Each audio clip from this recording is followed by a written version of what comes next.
예, 안녕하십니까. 오늘 청와대가 오전까지 하는데, 원래 21일 날 대통령발 개헌 발의를 한다 했다가, 26일, 28일로 연기하겠다, 이런 말들이 나오는데, 아무 상관없습니다. 아무 상관없는 거고요.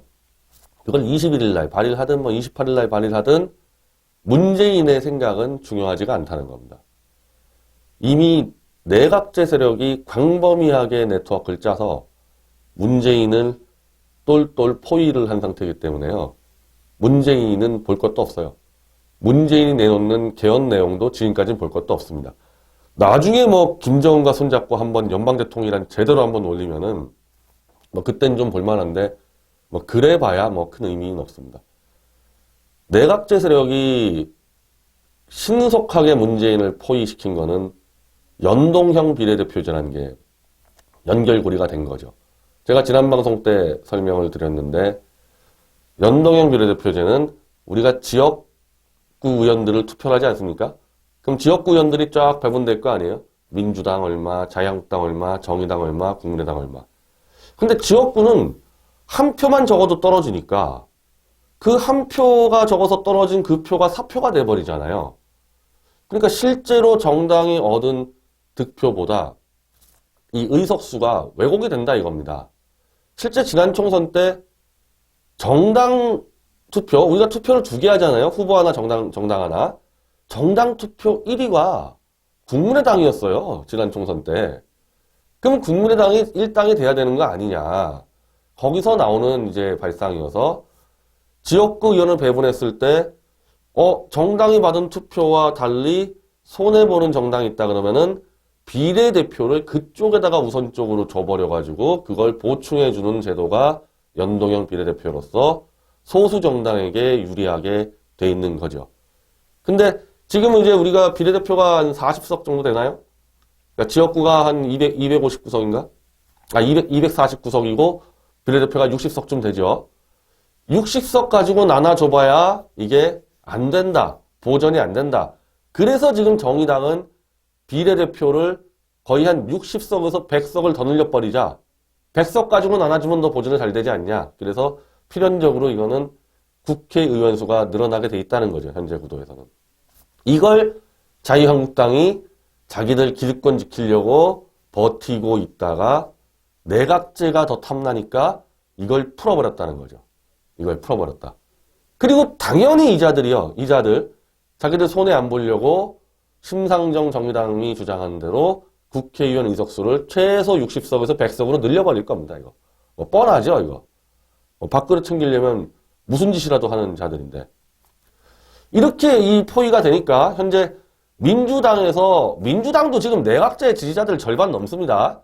근데 그거 빼고도 이미 내각제 개헌 세력은 거의 170석에서 180석을 육박해버렸다. 정의당과 민주평화당이 결합을 하면서요. 근데 여기서 이제 중요한 거는요. 연동형 비례대표제가 되면은 소수 야당들이 표를 얻은 만큼 이 의석수를 확보하니까 3% 얻었다. 3%. 3% 얻었으면은 몇 석입니까? 우리가 300명이니까 10%가 10% 얻었다 그러면 30석이죠. 1% 얻으면은 의석수 3명이죠. 3% 얻으면 9석입니다. 그러니까 정당이 3%만 얻어버리면은 9석이라는 의석수가 생기니까 이렇게 되면요.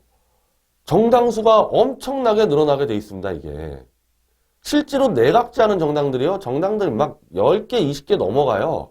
그래서 환경당도 있고 별 이상한 당들이 다 만들어집니다. 이 자기 주제에 따라서.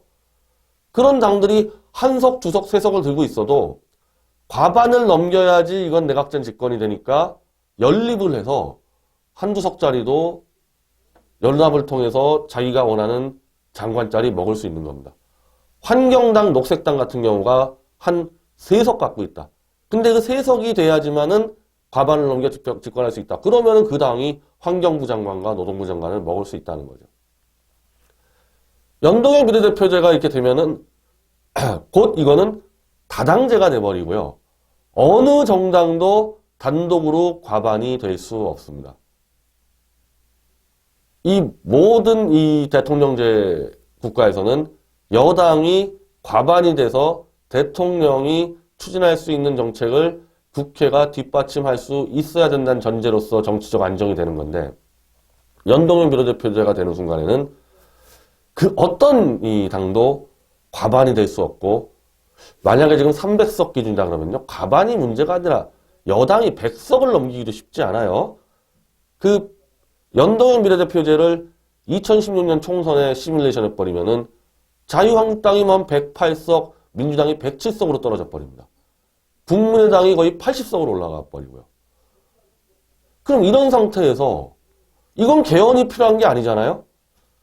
국회의 과반만 동의되면 이건 선거법이기 때문에 연동형 비례대표제는 이번 총선 때부터 할 수가 있어요. 마음만 먹으면은. 150석만 넘기면 되는 겁니다, 이거는. 우리 총선도 지금 광역시의원 있잖아요. 거기 비례대표 있지 않습니까? 이미 170석 이상이 합의가 됐으니까 그냥 올리는 거예요, 법안을. 자, 이번 지자체 선거 광역의원 다 연동형 비례대표제로 간다. 그럼 그냥 끝나는 겁니다.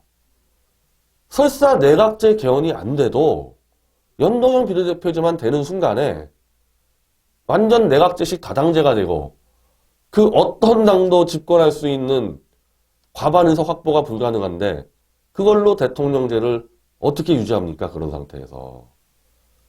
예전에 노태우 정권 때 같이 그때는 연동형도 아니었는데도 여당이 소수가 돼가지고 도저히 안 되니까 3당 합당 해버린 거 아닙니까?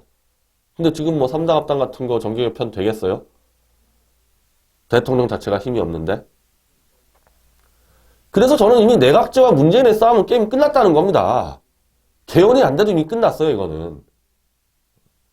근데 이제 문재인이 무리하게 이상한 이유로 연방제 통일을 밀어붙이다가 내각제 패들이 쫙 거의 이순신 장군의 하객진을 쓴 거죠.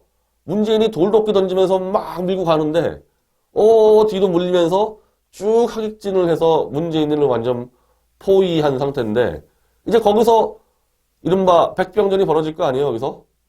막 싸울 거 아닙니까? 이 명분 논리 싸움에서도 사실은 내각제 세력이 우위에 있다는 겁니다. 문재인이부터 해가지고 탄핵 세력들 탄핵할 때 뭐라고 떠들었어요? 그거 기록 다 남아있는데 대통령의 권력 남용, 제왕적 대통령의 폐단, 대통령이 너무 권력이 막강하니까 비선들이 설쳐된다. 이래서 벌어진 사고다 하고 떠들어대지 않았습니까? 그거 다. 촛불 때부터.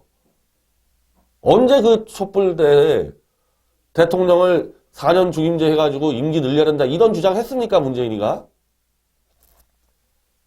그리고 이번에 박 대통령 지금 25년 지금 받을 판이고 이명박 오늘 구속영장 청구 여부 어쩌고저쩌고 하는데 이명박의 죄질은 지금 박 대통령하고 비교가 안 돼요. 일가 친척이 지금 다 말아먹었습니다, 이거. 근데 이거 이명박까지 구속시키면은 박 대통령 구속, 이명박 구속, 노무현 자살, 김대중 세 아들 다 처벌받고 2명만 구속됐어요. 1명은 봐줬습니다. 그 봐준 1명이 지금 정치한다 떠드는데 참 후한무치한 사람들이죠. 김영삼 아들 구속, 노태우 전두환 구속, 박정희 대통령 시해, 이승만 대통령 망령. 자, 이렇게 오니까 이건 지금 뭔가 대통령제에 문제가 있지 않냐. 그리고 뒤에 건 빼더라도 최근에 박 대통령, 이명박 대통령이 둘 다 구속당했는데 지금의 대통령제가 아무런 문제가 없고 단지 이거는 박근혜, 이명박 개인의 문제니까 문재인이는 나는 4년 중임으로 늘려서 대통령제 권력을 더 강화하겠다. 이게 지금 탄핵 세력들끼리의 논쟁에서 이게 되겠냐는 겁니다, 이게. 이게 먹히겠어요? 저같이 완전히 이 내각제 세력의 프레임을 다르게 보고 저들의 음모를 분쇄하려는 사람 입장에서는 지금 이상하게 저하고 문재인 쪽이랑 논리가 똑같죠. 근데 그들끼리의 논리에서는 문재인이가 수세에 몰릴 수밖에 없다는 겁니다. 그리고 이게 인간적으로요. 탄핵을 할 때 김무성이 유승민이가 참여 안 했으면 탄핵됩니까? 문재인은 탄핵에 실패했어도 아무 문제가 없어요. 원래 언제 문재인이 박근혜 대통령 인정했습니까? 우리가 문재인이 대통령으로 인정 안 하듯이 일찌감치 우리도 지금 뭐 미디어치 문재인 탄핵시켜야 한다 주장하지 않습니까? 문재인 쪽 탄핵 시도 안 했어요. 원래 처음부터. 리스크가 없었어요. 그때. 리스크가 있었던 쪽은 김무성이, 유승민이 자유한국당의 배신 탄핵 세력인데 그들의 힘으로 탄핵됐는데, 그리고 이명박이 동의 안 했으면 탄핵 어떻게 됩니까? 그렇게 같이 탄핵하고 어쨌든 저기 박지원이 저기 심상정 노회찬 함께 탄핵 동지회를 꾸렸는데 그 결과물을 문재인이가 친문 운동권 세력과 전리품을 다 독차지하고 있다. 이거 안 되죠. 이거는 인간적으로도 이렇게 하면 안 되죠. 나눠 먹어야죠. 나눠 먹어야지. 내각제는 나눠 먹자는 거 아닙니까? 문재인이 운동권 패들만 같이 둘러싸고 해먹으니까 탄핵 동지에서 왜 너만 해먹냐? 같이 나눠 먹자. 너 안 나눠 먹어? 그러면 내각제다. 이런 싸움이 벌어진 거 아니에요. 이거 한번 문재인이, 심상정이, 김무성이 원탁 테이블 놓고 얘기해 보세요. 밀실에서. 이런 얘기 할 겁니다. 그 사람들. 거기에서 문재인이가 탄핵은 뭐 너희들 없었어도 되니까 내가 다 먹었는데 너 뭐 문제냐? 이렇게 얘기할 수 있어요? 이렇게 얘기할 수 있습니까? 뭘로 보나 이미 내각제 세력에게 문재인은 끝났어요. 빠져나갈 길이 없고요. 이걸 가지고 오히려 내각제 세력 깬다고 정치 공작 잘못 벌이다가는 그걸로 탄핵당할 수 있습니다. 지금 내각제 패를 치고 국가를 걱정하는 인간들이 하나도 없잖아요. 지금 문재인이 김정은 만나가지고 연방제 통일 선언할 수도 있고, 연방제 통일 선언되면은 연방위원회 만들어가지고 양측 대의원들이 투표하면요, 대한민국 쪽에서 한 놈만 김정은이 밀면 저쪽은 다 100% 김정은이 아니에요. 김정은이 연방제 대통령 될 수 있다고 지금 일본 언론이 경고하고 있는데, 김무성이, 박지원이, 김성태, 홍준표, 김정은 대통령 밑에서도 총리 자리 주면 좋다고 받아먹을 자들 아니냐 이거예요. 이런 지금 연방제 음모 가지고 제대로 싸움을 안 하고 있고 내각제만 갖고 밀어붙이려고 작전 짜고 있지 않습니까? 이런 자들이. 어차피 국익은 다 내팽겨치고 누가 잘 해먹냐 그런 전쟁판 벌어진 거 아닙니까? 그래서 문재인이가 연방제를 갖고 탄핵을 저는 시켜야 된다고 보는데 오히려 그거보다는 내각제를 한번 깨보려고 정치 공작 벌이다가 탄핵될 가능성이 높다. 왜? 탄핵은 국회의원들이 하는 거니까. 지 밥그릇 건드릴 때는 싸울 거 아니에요. 국민 밥그릇 뺏어가지고 김정은이 주는 거는 그건 상관없다. 내 밥그릇만 건드리지 않으면 된다. 이게 지금 탄핵 내각제 세력들의 정체거든요. 자, 이쯤 왔으면 박 대통령 탄핵을 반대했던 태극기 들었던 그 세력들, 지금 논자들, 유튜브 논자들 입장 나와야 되지 않나요? 이쯤 되면은. 이번 주 문재인이 연방제 통일, 지금 연방제 핵심 내용은 빼고 들어가는 거예요. 이건 나중에 4월에 또 들어올 수 있습니다. 이 개헌이 늦어지면은. 근데 온갖 사회주의 개헌은 다 들어갔죠. 그걸 올리고 자유한국당이 의총에서 내각제 개헌안을 확정짓습니다. 뭐 이원 집정전이 무슨 분권형 대통령전이 뭐 헛소리 해도 그냥 내각제예요. 내각제. 여기까지 나오는데 이번 주에 정규재, 황장수 등등 그 논자들 입장 왜 안 밝힙니까? 거기에 대해서. 입장 내야 되는 거 아니에요? 이분들 제가 과거 방송 지금 다 담아놨어요. 황장수, 내각제 개헌하면은 아스팔트에 변희재와 둘이 나가서라도 막아내겠다. 피 흘리면서 싸우고 못 막아내면 이민 가겠다. 소말리아로. 그 방송 그대로 남아있습니다. 그 방송에 신인식이도 같이 있었어요. 정규재 씨 정규재 TV 할 때 내각제 되면은 나라 완전히 망한다. 이원집정제 내각제 되면 나라 완전히 망한다. 이민 간다. 그렇게 얘기했습니다. 지금 내각제 세력이 완전 문재인을 포위하고 연동형 비례대표제를 합의해서 이미 내각제가 시행이 될 상황인데 입을 안 열고 있습니다. 이 사람들이 입을 안 열고 있어요. 일단 과거에 어떤 말을 했든 떠나서 지금 현실화가 되고 있는데 입장이 있어야 될 거 아니에요. 여기 대해서 계속 이렇게 침묵으로 갈 겁니까? 아니, 침묵으로 안 가겠죠. 침묵으로 갈 리가 있나요? 김무성이, 유승민이, 안철수가 이제 본격적으로 내각제 드라이브 걸면은 그 옆에 또 줄 서려고 이제 내각제 전도사가 될 거 아닙니까? 어차피 그렇게 할 거 빨리빨리 얘기하자는 겁니다. 제가 현재까지 파악하기로는 보수에서 1인 단체라도 명함 찍고 다니는 사람 치고 내각제 음모와 싸울 생각 있는 사람 제가 본 적이 없습니다. 다 글로 줄 서려고 그래요. 내각제 되면은 우리도 뭐 하나 해먹을 수 있지 않을까? 그 기대 갖고 있습니까, 다들? 근데 내각제 개헌의 가장 큰 명분은 박근혜, 이명박 구속입니다. 이 두 대통령이 연속으로 구속을 당하는데 대통령제는 파탄났다. 내각제 가야 된다. 김진태 의원조차 지금 개헌특위에서 제왕적 대통령제 폐단을 막아야 한다. 그게 개헌의 목적이라 얘기하지 않았습니까? 우리가 태극기 들 때 제왕적 대통령 폐단 얘기한 적 있어요? 그거 촛불이 했잖아요. 촛불이. 대통령이 오죽 힘이 없으면은 김무성 따위한테 탄핵당하냐. 대통령이 오죽 힘이 없으면은 대통령 체제하에서의 검찰한테 뒤통수 맞고 이럴 수가 있냐. 그 얘기하지 않았습니까? 그때 그 영상들도 다 남아있잖아요.